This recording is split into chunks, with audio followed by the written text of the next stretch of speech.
Je suis heureux que vous-même ayez employé le qualificatif prétendu pour évoquer le sujet. En fait, dans un pays où il n'est pas possible d'accuser le gouvernement en place de paresse au regard de l'ampleur des chantiers qu'il ouvre ici et là sur le territoire national, dans un pays où il n'est pas possible de l'accuser non plus sur la qualité des infrastructures qu'il réalise, parce que chacun voit l'exigence de ce gouvernement à faire en sorte que les projets se réalisent suivant des normes et standards internationaux. Dans un pays où la réalité est celle-là, et où l'opposition, parce que ça n'est pas son rôle, n'est pas tenue de commenter ce que fait bien le gouvernement, dans un tel pays, que reste-t-il souvent à l'opposition pour exister, pour survivre? Il faut faire de la manipulation, il faut inventer les situations, il faut créer l'actualité s'il n'y en a pas. Ainsi, vous aurez observé vous-même que chaque fois, ou de façon régulière, cette opposition, elle soulève un sujet qui n'en est pas. Et dès qu'il est vidé, un autre apparaît. On l'a connu sur récemment la révision de la Constitution, les histoires de troisième mandat qui n'ont jamais existé. Et avec les clarifications apportées, chacun a pu comprendre, notre peuple a pu comprendre que la configuration de l'Assemblée nationale aujourd'hui est telle que, même si un tel projet existait ou prenait corps demain dans l'esprit des gens de la mouvance, il n'a aucune chance d'aboutir parce que l'opposition a le nombre de députés qu'il faut pour empêcher éventuellement un tel projet de se concrétiser. Donc on aura compris que ça avait été un sujet agité juste aux fins de la mobilisation politique, aux fins de discréditer ceux qui sont en place. Maintenant que ce sujet leur est retiré, il fallait en trouver un autre. Et c'est celui-là dont vous parlez, le prétendu plan pour assassiner les responsables au premier plan de ce parti, donc décimer la hiérarchie du parti. C'est bien ce que les amis démocrates entendent faire gober au peuple. Mais il ne vous a pas échappé. Comme il n'échappe pas au président du parti Les Démocrates et à tous les militants démocrates, que l'une des choses que le président Talon et son gouvernement réussissent et qui est saluée de partout, c'est d'abord la sécurité à l'intérieur de nos frontières. La libre circulation des personnes et des biens est une chose absolument garantie au Bénin et nous travaillons même à optimiser. Le président vous l'a dit dernièrement, lui il rêve d'un pays où on peut sortir à 0h, à 1h du matin, à 5h du matin, aller et venir et être en toute sécurité, en toute quiétude, vaquer à ses occupations. C'est ce que nous faisons. À telle enseigne que le président du parti Les Démocrates, qui hier, pendant qu'il était aux affaires, par peur ou par dégradation des routes, pouvait quitter Kadjeou pour échanger Godomé en hélicoptère, Cotonou pour Tori en hélicoptère, faire le tour du pays en hélicoptère. Aujourd'hui, il roule sur les voies du Bénin en toute liberté, en toute quiétude, et vous le voyez aller ici ou là à la recherche de vitamine D pourtant. Et rien ne lui arrive. Et subitement, il découvre qu'il y aurait un plan pour l'assassiner ou pour assassiner les responsables de ce parti. Je suis convaincu que si mon ami Guizot, qui est le signataire de ce communiqué, avait pris le temps de se souvenir des pratiques populistes que l'on a connues sous l'ancien président, il aurait hésité à poser sa signature sur ce communiqué. Parce que, et vous ne devez pas l'oublier non plus, au début de son magistère à la tête de ce pays en 2006-2007, il vous souviendra que le même président du parti Les Démocrates aujourd'hui avait inventé une tentative d'assassinat sur sa personne, alors même qu'il était dans les collines, dans les encablures de Savès, dans ses pérégrinations de l'époque, et ayant découvert, du fait de l'insécurité qui sévissait, ayant découvert des troncs d'arbres sur la route, on nous a vendu qu'il y avait un plan pour l'assassiner parce qu'il luttait contre la corruption. Or, chacun a pu voir comment la corruption s'est développée, émancipée sous son règne à l'époque. Personne n'a oublié que c'est sous son magistère que M. Pierre-Hubert Daïvo a disparu avec son véhicule entier et à ce jour, aucune clarification n'a été faite. Personne n'a oublié les conditions dans lesquelles Mme Sohouji Agbossou, qui avait pourtant été sa ministre, a été liquidée. Et à ce jour, cela n'a pas été élucidé. C'est pour vous dire que les pratiques que le parti essaye d'épingler ne sont pas les nôtres. Ce ne sont pas les pratiques du président Talon et de son gouvernement. Ceux qui sont habitués à ces pratiques, ils se connaissent. Et on les a vus en 2019. Ce n'est pas nous qui avons recruté des chasseurs d'oiseaux pour venir ici s'en prendre aux Béninois. Vous n'avez pas oublié non plus ceux qui, au plus fort de leur gloire, nous promettaient de faire descendre leurs militants pour venir affronter les Béninois dans les rues de Cotonou, donc opposer les Béninois les uns aux autres. Somme toute, c'est pour vous dire que ces pratiques que le parti espère épingler, il devrait chercher plutôt ceux qui en sont habitués dans ses propres rangs, autour de lui, plutôt qu'au niveau de ce gouvernement qui a beaucoup mieux à faire que de s'occuper de suivre les responsables d'un parti d'opposition dans leur vie au quotidien pour les embêter ou quoi. Les problèmes des Béninois, les problèmes du Bénin nous sont autrement plus importants pour que l'on passe le temps, que l'on perde le temps à ourdir des plans de cette nature-là. Ce n'est pas notre façon de faire. Et nous, ce qui nous préoccupe, c'est comment nous améliorons les conditions de vie des Béninoises et des Béninois. Même si l'action que nous menons, la rigueur qui va avec, fait que parfois il y a des incompréhensions, parce que c'est difficile pour tout le monde. Mais alors je pense qu'il faut arrêter la comédie à ce niveau, la théâtralisation, et c'est toutes choses dans lesquelles vous ne voyez pas le président Talon et vous ne voyez pas son gouvernement. Ibis TV, créé pour inspirer. Franchement, moi j'ai été vraiment surpris quand j'ai appris cette nouvelle du projet visant l'assassinat des responsables du Parti Les Démocrates. Non seulement ça m'a surpris, mais franchement, ma conclusion, c'est que ces gens-là sont vraiment en train de tomber dans du ridicule. Ils sont en train de tomber dans du ridicule. Si vous vous souvenez bien, j'avais parlé de la seule possibilité pour l'opposition, bien sûr pour le Parti des démocrates, de se faire une place dans ce qui se passe actuellement et d'être pris au sérieux dans ce qui se passe actuellement. Parce que, comme je l'ai dit, on n'a pas besoin de se cacher. Moi, ma position est claire, ma position est très très claire. Et je la défendrai partout où je passe. Je la défendrai partout où je passe. Et ce n'est pas un individu que je soutiens, parce que l'individu va passer. Patrice Talon va passer. L'important, c'est ce qui reste. C'est ce qu'il a laissé comme marque. Ouais. D'ici 2 ans, Patrice Talon va partir. Mais ce qui va rester,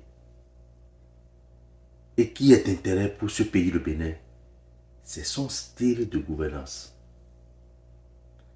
C'est son état d'esprit.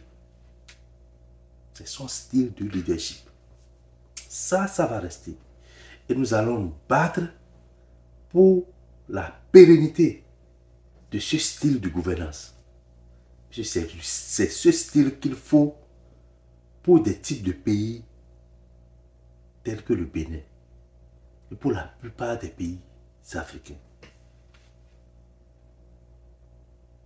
Et c'est ce style de gouvernance qui fatigue ces détracteurs, qui fatigue l'opposition, et ils tournent à gauche, l'opposition, surtout le Parti Les Démocrates.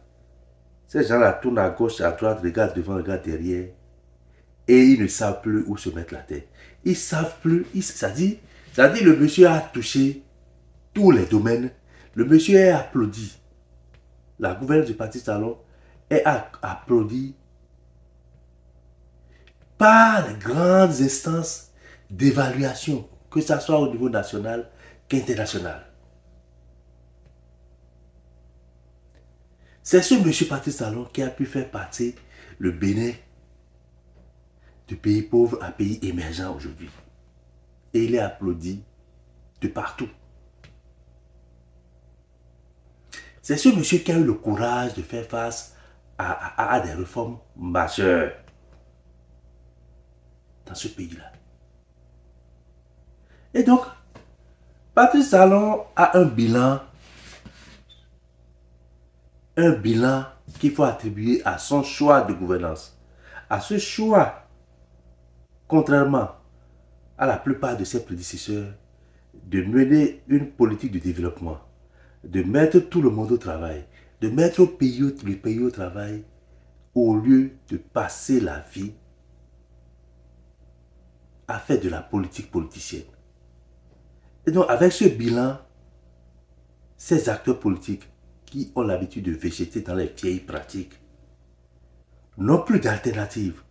Ils ne savent plus quelle proposition faire, quelle proposition faire pour pouvoir compétir avec le mouvement en cours. C'est-à-dire quoi? Sur l'échelle de 10, si Patrice Talon est à 9,5 en ce qui concerne le développement de pays, c'est que ces gens-là, si on se colle à leur passé, à peine ils vont se retrouver à 0,5. C'est tout ça là qui les fatigue aujourd'hui. C'est tout ça qui les fatigue. Ils ne savent plus quoi faire, ils ne savent plus quoi dire, et ils inventent du n'importe quoi. Ils inventent du n'importe quoi. Comme l'a dit Léandre Mouéji, c'est sous Patrice Talon qu'on a connu le niveau de sécurité le plus élevé pour ce pays-là. Moi, j'étais au Bénin il y a quelques mois. C'est la première fois que je vois que les gens circulent à n'importe quelle heure de la nuit sans s'inquiéter. À n'importe quelle heure, dans n'importe quelle zone de ce pays-là, les gens circulent aujourd'hui sans s'inquiéter. C'est sous Patrice Talon qu'on n'entend plus parler de braquage, etc., etc., etc. Depuis que Patrice Talon est aux affaires, on a entendu 0 assassinat. 0, je dis bien 0. Si on doit parler de mort subite bizarre, c'est bien sûr sous le régime de ceux qui sont en train de raconter du n'importe quoi aujourd'hui. C'est un peu comme la loi de la taverne. C'est que vous avez l'habitude de faire ou ce que vous pensez faire. Votre hantise ou vos hantises vous font croire, vous font dire que c'est exactement la même chose que ceux que vous avez en face feront. C'est ça ce qui leur arrive. C'est pas parce que vous pensez qu'à moins Gerson peut assassiner quelqu'un que les autres pensent et agissent ou peuvent agir de la même façon que vous. Il y a même aucune raison. Il n'y a aucune raison. Quelle raison va amener le gouvernement en place à avoir un projet? Les gens n'ont même pas le temps de penser à vous. Bon, vous faites d'abord, quel poids vous faites? Si c'était même que vous avez vos regroupements politiques dominent le terrain, on allait comprendre. Le monsieur, presque à la fin de son mandat, tient toujours politiquement le terrain. Si on disait qu'on va organiser une élection demain et que Patrice Talon serait encore candidat, Patrice Talon va être encore élu. Et vous parlez de quoi? Vous ne faites même pas le poids sur le terrain. Et vos sorties, il n'y a même pas de contenu.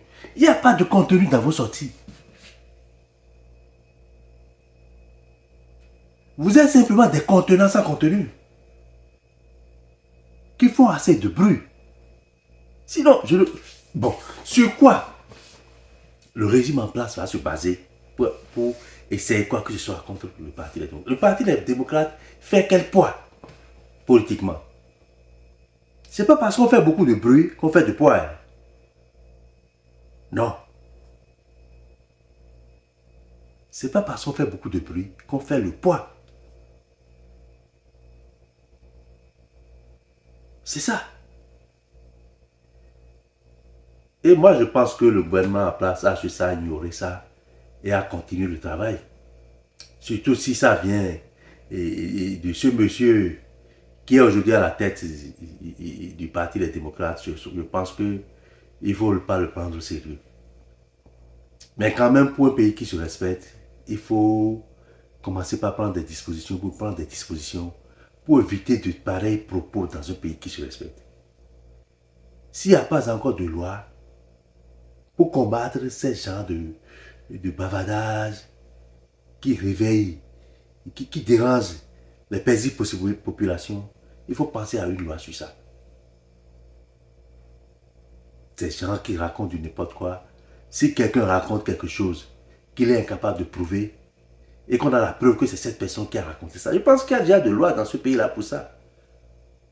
Il faut porter plainte contre la personne. Il faut déposer une plainte contre la personne parce que il faut qu'on commence par être sérieux dans ce pays-là. Il faut qu'on évite de soutenir des racontars sans preuve. Quelle preuve le Parti des démocrates a affiché? Quels sont les éléments factuels que ce parti a affichés pour démontrer qu'il y a vraiment un projet d'assassinat? S'ils ne sortent pas ces preuves,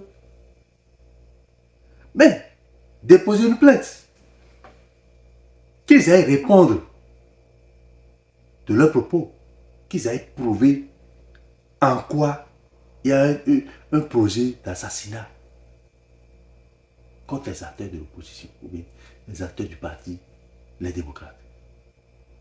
Parce qu'il faut finir vraiment dans le pays avec ces bêtises-là. Il faut en finir. C'est ça. Et comme je le dis, et je le répète, c'est pas ça qui va vous amener au pouvoir. Hein. Continuez dans ça. Et vous allez voir. Je l'ai déjà dit dans une vidéo. Vous allez voir. Si en 2026, vous aurez une place dans la gouvernance de ce pays-là, continuez, vous allez voir si en 2031, même 2036, dans 20 ans, dans 30 ans, vous aurez une place dans la gouvernance du Bénin. C'est fini, hein? C'est fini. Et nous, on fera ce combat-là. Je le dis, je le répète. Nous allons faire ce combat, je le répète, contre le populisme, le mensonge politique, la manipulation politique. Nous allons faire ce combat-là. Vous allez voir ce qui va se passer dans ce pays. Merci. Ibis TV, créé pour inspirer.